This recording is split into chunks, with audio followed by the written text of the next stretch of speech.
क्या आपने पीओके के मुद्दे को मैनिफेस्टो में डाला है? मैनिफेस्टो में डाले, किया जरूरत है।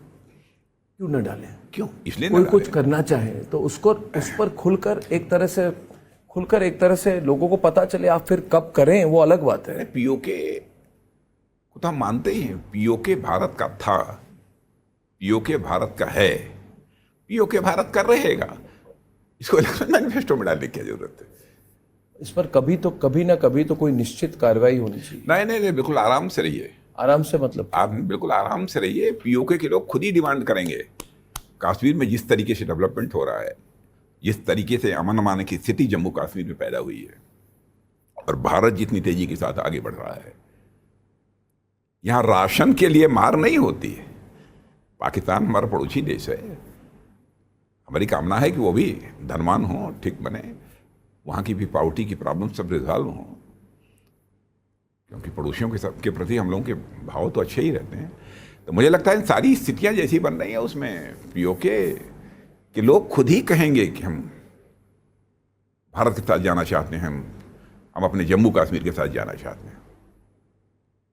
हमको कुछ करने की जरूरत, मुझे लगता है, या शायद देश में किसी को लगता हो अथवा न लगता हो, लेकिन मुझे लगता है। अच्छा, लगभग 1.5-2 साल पहले मैंने यह बात कही, आर्मी डे के अवसर पर जवानों को संबोधित करते हुए मैंने कहा था।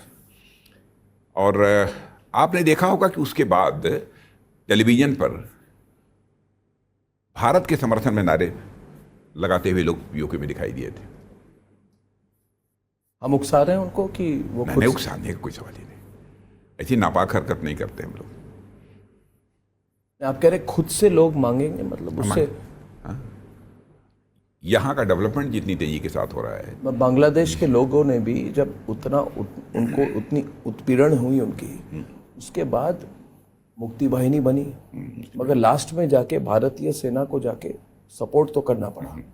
तो पीओके की जो हालत है उसको आप कैसे देखते हैं? हमारी कोई तो भूमिका होगी उस पर, हमारी धरती है, हमारा जमीन है, हमारा अधिकार है उस पर। नहीं, बिल्कुल अधिकार है, वो हमारा ही अधिकार तो है, आप रक्षा मंत्री। हाँ, पीओके हमारा ही है, लेकिन हम आश्वस्त हैं।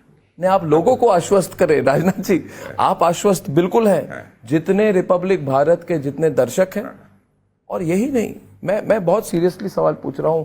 अब हम उस जनरेशन के हैं, राजनाथ जी आप हमसे सीनियर हैं, हमको हमेशा लगा था कि कई सारी चीजें देश में होनी चाहिए, एक सरकार ऐसी बने जो चीजें करे। 370 हट गया, राम मंदिर बन गई, यूनिफॉर्म सिविल कोड आने वाली है।